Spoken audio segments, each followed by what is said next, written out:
everybody.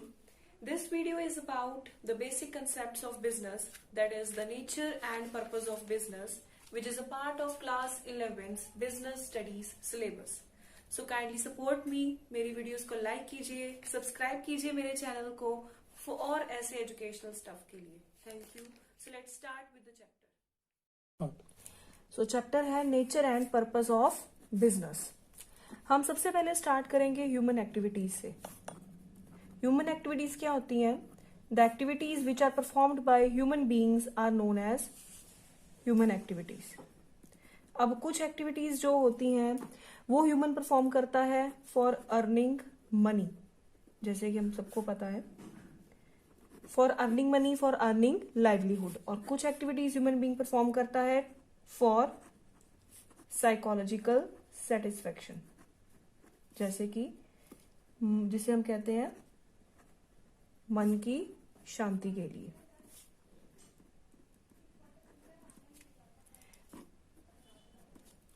तो जो activities human beings पैसा कमाने के लिए अर्न करता है और जो activities human being psychological satisfaction के लिए परफॉर्म करता है, उनको मिला के हम क्या कहते हैं? Human activities.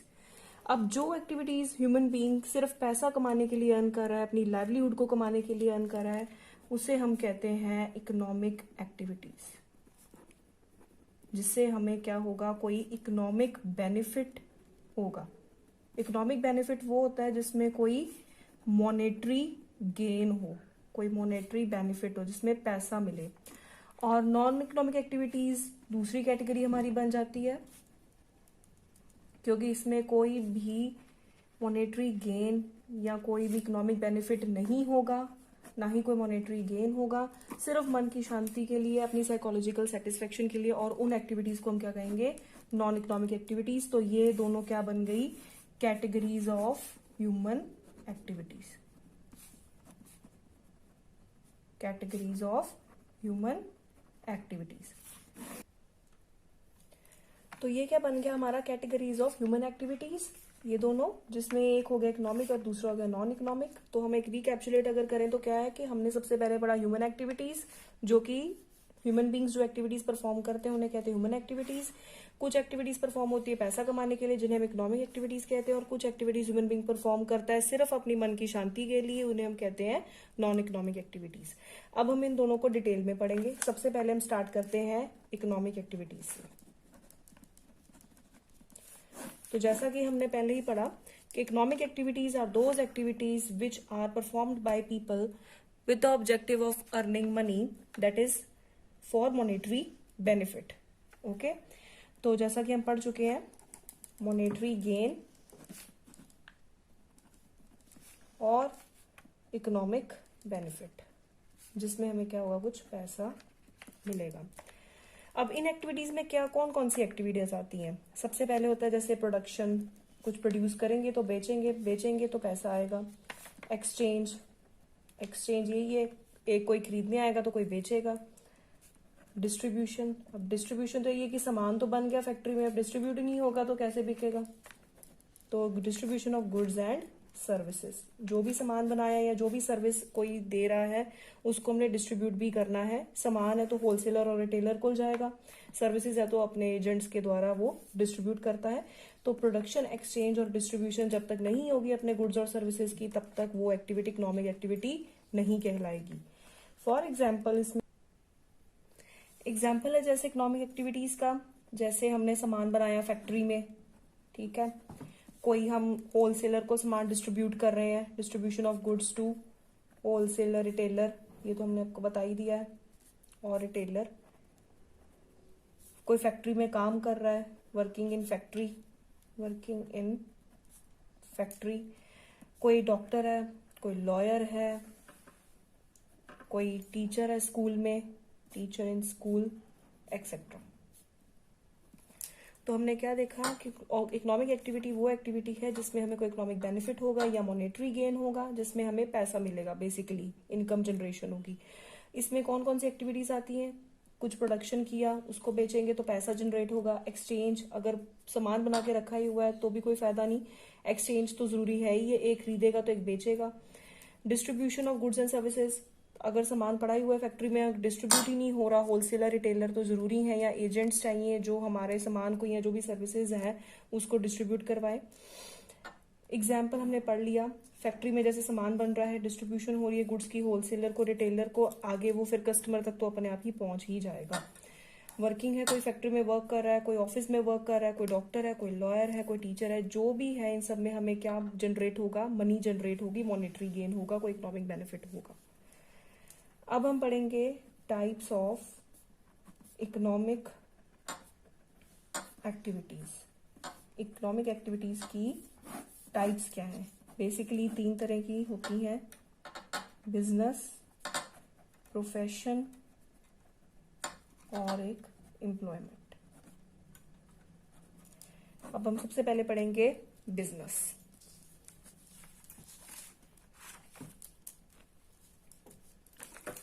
तो बिजनेस से शुरू करते हैं। बिजनेस एक वो इकोनॉमिक एक्टिविटी है जिसमें हम कुछ ना कुछ या तो प्रोड्यूस करते हैं, क्योंकि हमें पता ही है बिजनेस में या तो हम खुद प्रोड्यूस करके आगे बेचते हैं, या हम परचेज करते हैं और आगे फिर सेल कर देते हैं। या तो खुद बनाते हैं या परचेज करके आगे क्या कर देते हैं, सेल कर देते हैं। इसमें भी क्या होता है, डिस्ट्रीब्यूशन तो होती ही होती है किसकी, गुड्स और सर्विसेज की। अगर तो हम गुड्स बना रहे हैं, गुड्स में डीलिंग करते हैं तो उसको डिस्ट्रीब्यूट करेंगे, अगर हम सर्विसेज में डील करते हैं तो सर्विसेज को डिस्ट्रीब्यूट कराएंगे। डिस्ट्रीब्यूशन किन की मदद से होती है, होलसेलर और रिटेलर, और सर्विसेज की एजेंट्स होते हैं हमारे आगे आके हमने रखे होते हैं, उनके द्वारा हम अपनी सर्विसेज को डिस्ट्रीब्यूट करवा देते हैं। ठीक है, मेन ऑब्जेक्टिव क्या होता है बिजनेस का, प्रॉफिट।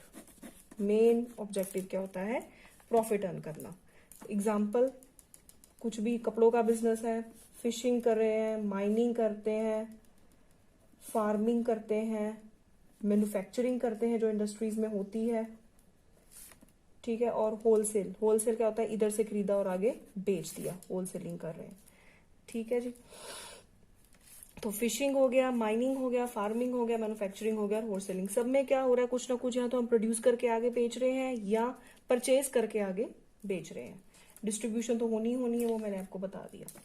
अब ये हो गई पहली इकोनॉमिक एक्टिविटी। दूसरी आ गई प्रोफेशन। अब प्रोफेशन क्या होता है, प्रोफेशन वो एक्टिविटीज होती हैं जिसमें हमें क्या कोई एक स्पेशलाइज्ड क्या चाहिए, स्किल या चाहिए स्पेशलाइज्ड नॉलेज। कोई हमारे पास कोई स्किल है या हमारे पास कोई स्पेशलाइज्ड नॉलेज है। ठीक है, अपनी अर्निंग कमाने के लिए हमारे पास कोई स्किल है या कोई नॉलेज हो तो उसको हम अगर अंडरटेक कर रहे हैं तो वो क्या बन जाता है, प्रोफेशन। ये वो एक्टिविटीज होती हैं प्रोफेशन में, वो एक्टिविटीज होती हैं which are guided by. Profession क्या होता है, प्रोफेशन में वो एक्टिविटीज आती हैं which is guided by code of conduct. Code of conduct means, इसमें क्या होता है, कोड ऑफ कंडक्ट के लिए कह सकते हैं हम गाइडलाइंस होती हैं जो कौन सेट करता है, सेट बाय प्रोफेशनल बॉडीज, जो क्या गाइडलाइंस हमें बताती हैं, जो ये बताती हैं कि हमें वर्क प्लेस पे कैसे काम करना है, कैसे हमें काम करें कि जो सोसाइटी को, जो हमारे काम में एक्सेप्टेबल हो। कोई भी ऐसा काम हम ना करें जो सोशली अनएक्सेप्टेबल हो। जैसे कोड ऑफ कंडक्ट हमारे लिए एक बेसलाइन सेट कर देती है कि हमसे क्या एक्सपेक्ट किया जा रहा है जब हम ये एक प्रोफेशन को अंडरटेक कर रहे हैं। जैसे एक लॉयर है तो उसे एक्सपेक्ट किया जाएगा कि वो कैसे उठे, कैसे बैठे, ये सब कैसे काम करे। ये कौन बताता है, ये कोड ऑफ कंडक्ट बताता है, जैसे गाइडलाइंस बताती हैं जो कौन सेट करता है, प्रोफेशनल बॉडीज। अगर लॉयर की बात की जाए तो बार काउंसिल है इंडिया की, वो गाइडलाइन सेट करती हैं कि लॉयर को कैसे काम करना है, कैसे डिसीजंस लेने हैं, कैसे अपने क्लाइंट के साथ डील करना है। एक उसको काला कोट पहनना है, किस टाइम पे आना है, कैसे उठना है, कैसे बैठना है। ठीक है जी। और एक है जैसे डॉक्टर की बात करें तो डॉक्टर में आता है एक मेडिकल काउंसिल ऑफ इंडिया जो एक डॉक्टर के बारे में बताती है कि चाहे रात के कितने भी बजे हों, तुम्हें उठ के अगर जाना पड़ेगा तो जाना ही पड़ेगा पेशेंट को डील करने के लिए। तो बेसिकली कोड ऑफ कंडक्ट है हमें कैसे पेश आना है, कैसे अपना काम करना है, ऑनेस्टी के साथ काम करना है, कैसे उठना है, कैसे बैठना है, क्या पहनना है, एक ऐसे काम करना है वर्क प्लेस पे एक कि अच्छे डिसीजन ले सको और कोई भी ऐसा काम ना करो कि वो सोसाइटी को अनएक्सेप्टेबल हो। तो प्रोफेशन एक ऐसी चीज है जिसमें एक तो स्किल चाहिए, एक नॉलेज चाहिए, और उसको गाइड कौन करता है? प्रोफेशनल बॉडीज जो सेट करती हैं गाइडलाइंस, जो हमें बताती है कि हमारा कोड ऑफ कंडक्ट क्या होगा। जैसे लॉयर का बताती है बार काउंसिल ऑफ इंडिया और डॉक्टर का बताती है मेडिकल काउंसिल ऑफ इंडिया। इसके ये एग्जाम्पल भी हैं, ठीक है। और जो प्रोफेशन कैरी आउट करते हैं उन्हें हम क्या कहते हैं? प्रोफेशनल्स। जो बंदे प्रोफेशन कैरी आउट करते हैं उन्हें हम क्या कहते हैं? प्रोफेशनल्स। ये है हमारा प्रोफेशन। थर्ड आता है हमारा एम्प्लॉयमेंट। अब एम्प्लॉयमेंट जैसे कि हमको पता ही है, एक आदमी जो किसी आदमी के अंडर काम करता है उसे हम कहते हैं एम्प्लॉयमेंट। उन एक्टिविटीज को हम क्या कहते हैं? एम्प्लॉयमेंट, जिसमें एक बंदा रेगुलरली किसी दूसरे बंदे के अंदर काम कर रहा है और उसको बदले में क्या मिलती है? रेम्यूनरेशन, जिसे हम कहते हैं। एम्प्लॉयमेंट में हमने जैसे पढ़ा कि वो एक्टिविटीज है जिसमें एक बंदा किसी दूसरे बंदे के अंदर रेगुलरली काम कर रहा है और बदले में उसको क्या मिल रही है? रेम्यूनरेशन। रेम्यूनरेशन मतलब सैलरी या वेज। सैलरी मिलती है जो ऑफिस में काम करते हैं, जैसे मैनेजर हो गए, एम्प्लॉयर हो गया, कोई बैंक का मैनेजर हो गया, और वेज मिलती है जो फैक्ट्री में लेबर काम करती है, उनको मिलती है वेज।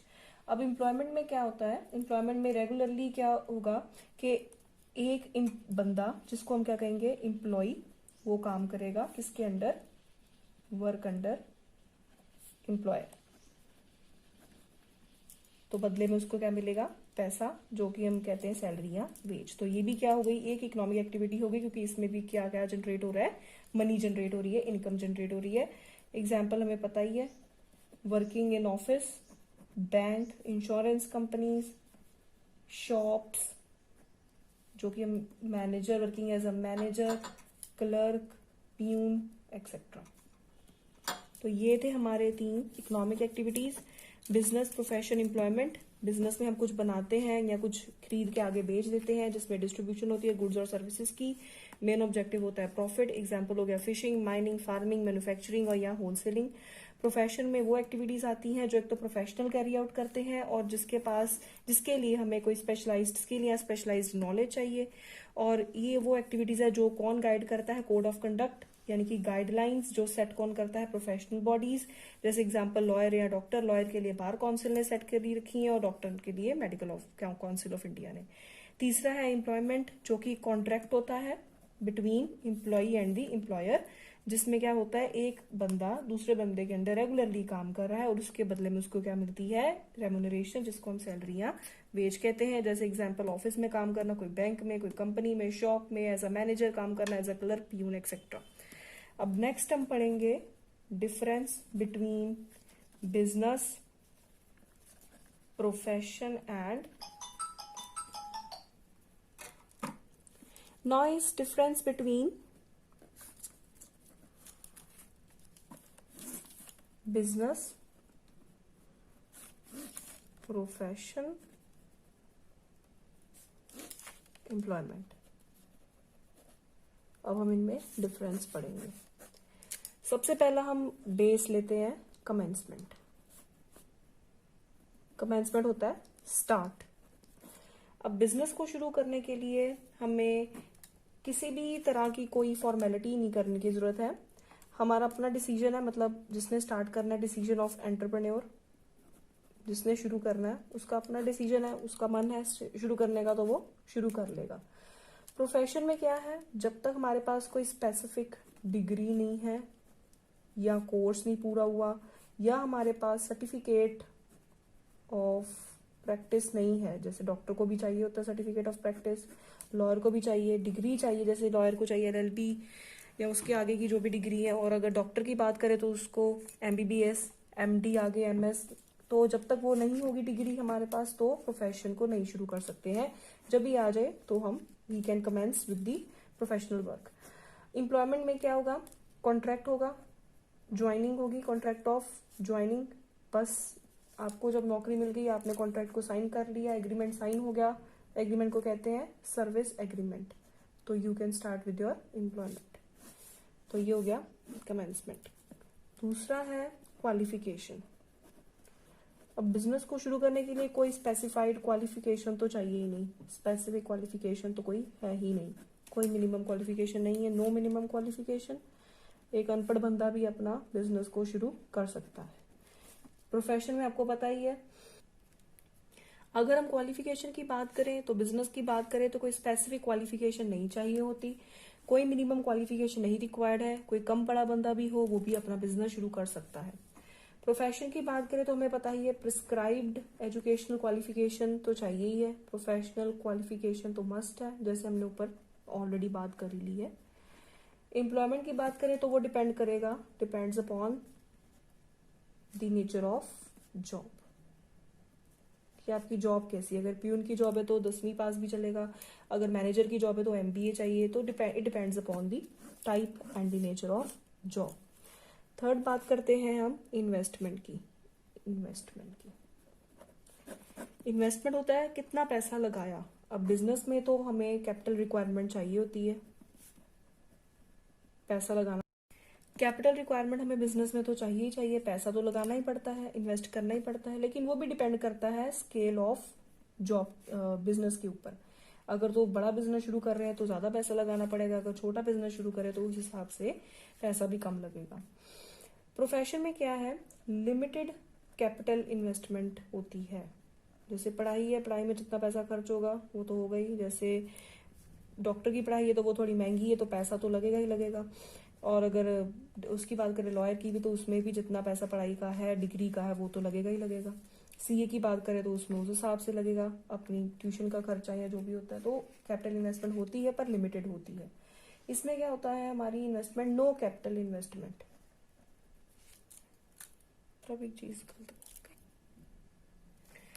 प्रोफेशन की बात करें तो लिमिटेड कैपिटल इन्वेस्टमेंट आ जाती है। लिमिटेड कैपिटल इन्वेस्टमेंट का मतलब है अगर इसमें हम अपना क्लिनिक शुरू किया हुआ है या अगर अपना ऑफिस है तो उसमें उतनी इन्वेस्टमेंट नहीं होगी जितनी बिजनेस में लगानी पड़ती है, तो इसमें क्या आ जाता है फिर लिमिटेड कैपिटल इन्वेस्टमेंट। अगर तो हम सरकारी नौकरी कर रहे हैं या किसी अस्पताल में लगे हैं तो फिर तो इसमें भी नो ही होगा, लेकिन अगर हम अपनी प्राइवेट प्रैक्टिस कर रहे हैं या प्राइवेट कोई अपना क्लिनिक खोला हुआ है तो इन्वेस्टमेंट तो करनी पड़ेगी, लेकिन वो इन्वेस्टमेंट लिमिटेड होगी। नो कैपिटल इन्वेस्टमेंट का इसमें आ जाएगा एम्प्लॉयमेंट के अंडर, क्योंकि इसमें तो हम नौकरी कर रहे हैं, हमारा तो कोई पैसा नहीं जा रहा, सिर्फ हमारी जो नॉलेज है, हमारा जो काम है हम वो कर रहे हैं, इसमें अपना पैसा तो कोई भी नहीं लगता, इसमें हम सिर्फ जाके किसी बंदे के अंडर काम कर रहे हैं, तो इसमें तो नो कैपिटल इन्वेस्टमेंट हो गया। फोर्थ आ गया रिस्क। अब जो रिस्क का एलिमेंट है वो बिजनेस में तो ऑलवेज प्रेजेंट होता ही है, ऑलवेज प्रेजेंट, बिकॉज अगर हम बिजनेस कर रहे हैं तो उसमें उतार चढ़ाव तो आते ही आते हैं, तो risk is always present in case of business. Profession में क्या होता है, लिमिटेड रिस्क होता है, लिटिल रिस्क होता है, क्योंकि ये भी यही है कि अगर हमारा काम, अगर हमारी प्रैक्टिस अच्छी चल रही है, अगर हमारे पास क्लाइंट्स आ रहे हैं या पेशेंट्स आ रहे हैं, जैसे भी अगर हमारा काम अच्छा चल रहा होगा तो ठीक है, नहीं चल रहा होगा तो थोड़ा तो रिस्क है ही है इसमें भी। और इसमें नो रिस्क, इसमें क्या है, इसमें तो हमें अपना काम करना अच्छे से करेंगे तो इसमें कौन सा रिस्क होगा, कोई भी नहीं। अब बात करते हैं मेन ऑब्जेक्टिव की। इसमें ऑब्जेक्टिव क्या होता है मेन, मैंने जैसे पहले भी बताया था, प्रॉफिट कमाना। इसमें मेन ऑब्जेक्टिव क्या है, अपनी सर्विस को प्रोवाइड करना, टू प्रोवाइड सर्विस, और इसमें मेन ऑब्जेक्टिव है अपना पैसा कमाना।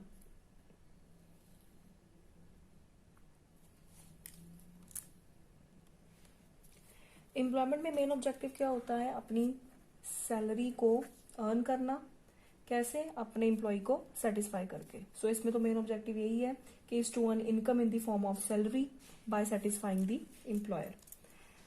नेक्स्ट है नेचर ऑफ वर्क। अब इसमें नेचर ऑफ वर्क तो हमें पता ही है, प्रोडक्शन, एक्सचेंज, डिस्ट्रीब्यूशन, ये तो हमने सब पढ़ा ही हुआ है, प्रोडक्शन, एक्सचेंज, डिस्ट्रीब्यूशन जो मैंने पीछे आपको बता दिया था।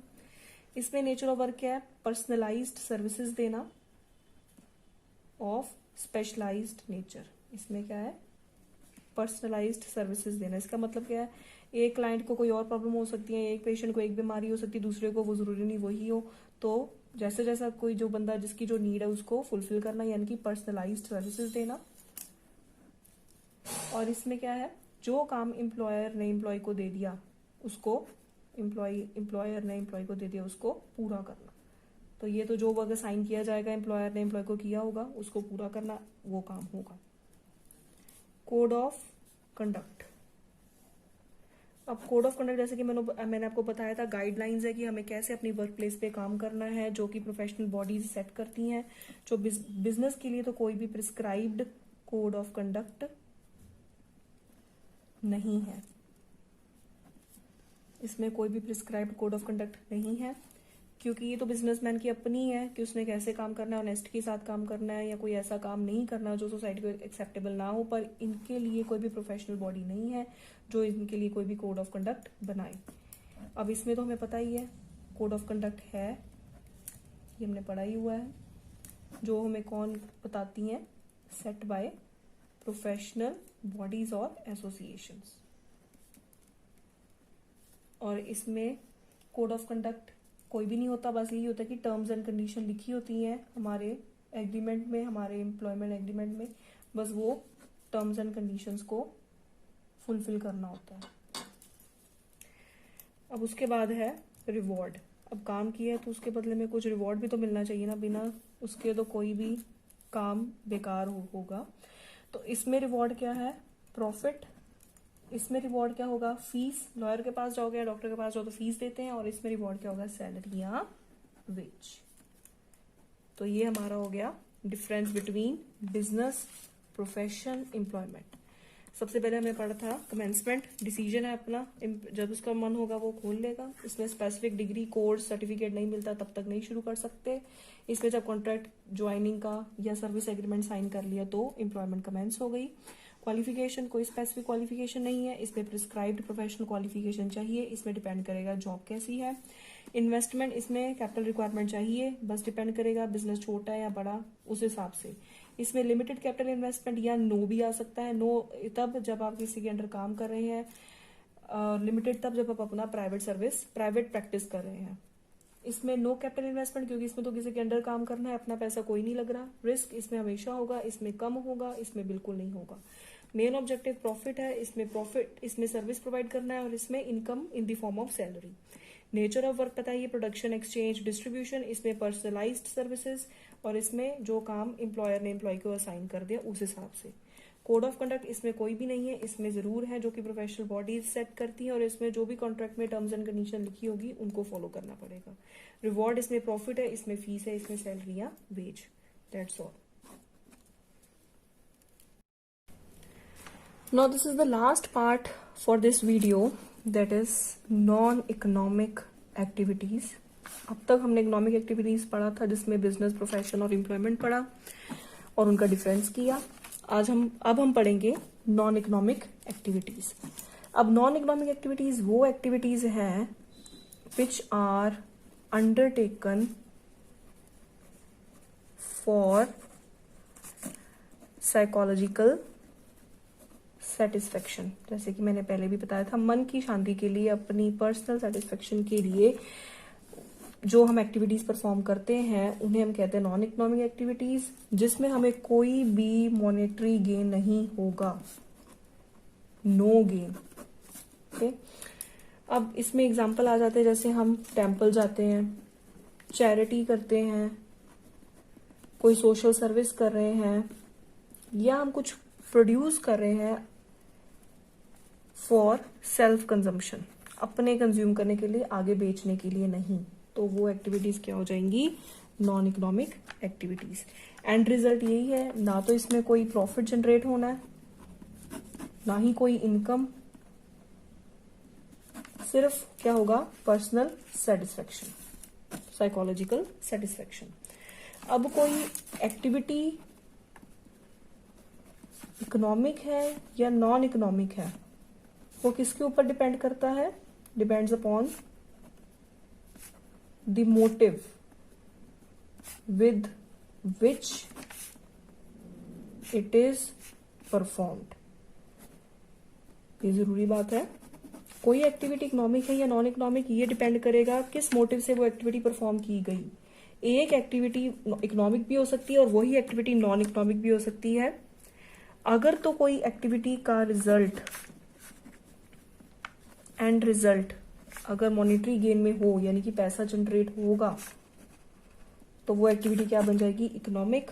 अगर वही एक्टिविटी का रिजल्ट मॉनेटरी गेन में नहीं होगा, तो वो एक्टिविटी क्या कहलाएगी, नॉन इकोनॉमिक। Same activity. अब इसका एग्जांपल लेते हैं। अगर कोई टीचर स्कूल में पढ़ा रही है, यानी कि टीच ही कर रही है ना, तो वो तो एक्टिविटी हो जाएगी इकोनॉमिक, क्योंकि उसके बदले में उसको मिलेगी सैलरी। और वही टीचर अगर अपने बच्चे को टीच कर रही है तो उससे तो फीस तो लेगी नहीं, तो वो क्या बन जाएगी, नॉन इकोनॉमिक। ठीक है। अब एक एग्जांपल और ले लेते हैं, जैसे फार्मर। अगर फार्मर क्रॉप उगा रहा है बेचने के लिए, सेल करने के लिए, तो वो एक्टिविटी हो जाएगी इकोनॉमिक, यानी कि फार्मिंग की उसने। अगर वही फार्मर फार्मिंग कर रहा है सेल्फ कंजम्पशन के लिए, तो वो एक्टिविटी क्या बन जाएगी, नॉन इकोनॉमिक। तो the way, the motive with which a particular activity is performed on the basis of that we decide whether that activity is economic और नॉन इकोनॉमिक। उसका एंड रिजल्ट क्या होगा उस पर डिपेंड करता है। अब हम पढ़ेंगे difference between economic and non economic activities. अब डिफरेंस का बेस लेते हैं इकोनॉमिक एक्टिविटीज और इसमें नॉन इकोनॉमिक। पहला डिफरेंस का बेस लेंगे मोटिव। अब हमें ये तो बताइए कि these activities are undertaken with an economic motive of earning money. तो मोटिव क्या हो गया, इकोनॉमिक मोटिव है कौन सा, ऑफ अर्निंग मनी। इसमें क्या मोटिव है, सोशल और साइकोलॉजिकल सेटिस्फैक्शन। बहुत बारी बता दिया है कि मन की शांति के लिए अपने हम ये एक्टिविटीज को अंडरटेक करते हैं। दूसरा है एक्सपेक्टेशन। अब आप ये अच्छे से मुझे बता सकते हैं कि एक्सपेक्टेशन इसमें क्या होगा, मनी इनकम। ये हमारी एक्सपेक्टेशन है और इसमें हमारी एक्सपेक्टेशन मनी इनकम नहीं है, is not expected. Third, purpose. इसमें पर्पस क्या है, क्रिएशन ऑफ वेल्थ। जैसे जैसे हम इनकम कमाएंगे या प्रॉफिट कमाएंगे तो वो जुड़ता जाएगा, पैसा जैसे जैसे जुड़ता जाएगा तो वो हमारी क्या क्रिएट होती जाएगी, वेल्थ क्रिएट होती जाएगी, जमा पूंजी क्रिएट होती जाएगी। और इसमें हमारा क्या है, psychological satisfaction. Purpose is to get psychological satisfaction. Fourth है हमारा आउटकम। अब इसमें हम जब इकोनॉमिक एक्टिविटीज को अंडरटेक करते हैं तो क्या होता है, production of goods and services. चाहे वो प्रोफेशन है, चाहे वो बिजनेस है, चाहे वो एम्प्लॉयमेंट है, कुछ भी होगा तो हम production of goods and services होती है हमारी। हम अपनी सर्विसेज दे रहे हैं या हम अपने गुड्स प्रोड्यूस कर रहे हैं, तो इसमें हमारी क्या क्रिएट हो रही है, वेल्थ क्रिएट हो रही है। इनकम क्रिएट होने के बाद धीरे धीरे हमारी वेल्थ क्रिएट हो रही है। और इसमें क्या है, हमारी मेंटल सेटिस्फैक्शन। एग्जाम्पल्स पता ही है, बिजनेस, प्रोफेशन, एम्प्लॉयमेंट। और इसमें है जैसे रिलीजियस एक्टिविटी, जैसे गुरुद्वारे जाना या मंदिर जाना। सोशल सर्विस वगैरह, किसी गरीब के बच्चे को पढ़ा दिया या कोई अनाथ आश्रम में जाके कुछ बांट दिया, डिपेंड अपॉन, जैसे चैरिटी हम कह सकते हैं। और पेरेंटल एक्टिविटीज, जो हमारे पेरेंट्स हमारे लिए जो भी एक्टिविटीज परफॉर्म करते हैं वो हमसे कोई पैसा या कुछ लेते नहीं है, तो वो भी क्या हो गई, हमारी नॉन इकोनॉमिक एक्टिविटीज। तो ये क्या हमारा हो गया डिफरेंस, जिसमें मोटिव क्या है अर्निंग मनी और इसमें है साइकोलॉजिकल सेटिस्फेक्शन। एक्सपेक्टेशन इसमें इसके अंदर आ जाएगा मनी इनकम, इसमें कोई भी मनी इनकम नहीं एक्सपेक्ट की जाती। पर्पस क्या है क्रिएशन ऑफ वेल्थ, इसमें क्या है साइकोलॉजिकल सेटिस्फेक्शन। आउटकम क्या होती है गुड्स एंड सर्विसेज प्रोड्यूस होती हैं और आगे फिर बिकती हैं। मेंटल सेटिस्फेक्शन नॉन इकोनॉमिक के अंडर आ गया outcome. Example business profession employment, example religious social service और पेरेंटल एक्टिविटीज। तो टू सम अप आज हमने क्या पढ़ा ह्यूमन एक्टिविटीज के बारे में, जिसमें हमने पढ़ा इकोनॉमिक एक्टिविटी के बारे में और पढ़ा नॉन इकोनॉमिक एक्टिविटी के बारे में। Motive is earning money, motive is psychological satisfaction. इसके आगे हमने 3 ब्रॉड कैटेगरीज और पढ़ी, बिजनेस, प्रोफेशन, एम्प्लॉयमेंट। बिजनेस के बारे में हमने पढ़ा, प्रोफेशन के बारे में हमने पढ़ा, एम्प्लॉयमेंट के बारे में पढ़ा, रिलीजियस, पेरेंटल एंड सोशल, जो कि किसके अंदर आएगा नॉन इकोनॉमिक के अंदर। तो ये हमारा था आज का topic.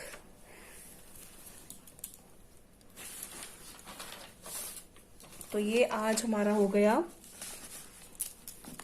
Part 1 of chapter nature and purpose of business. तो आप इसे गो थ्रू कीजिए, कोई भी प्रॉब्लम हो तो आप नीचे कमेंट सेक्शन में डाल। So I hope you all like my video. अगर आपको किसी भी टॉपिक पे कोई भी प्रॉब्लम हो तो आप कमेंट सेक्शन में बता सकते हैं। I will try my best to answer all your queries. We'll be back with the next part very soon. Stay tuned and subscribe to my channel. Stay safe, stay healthy. Bye-bye.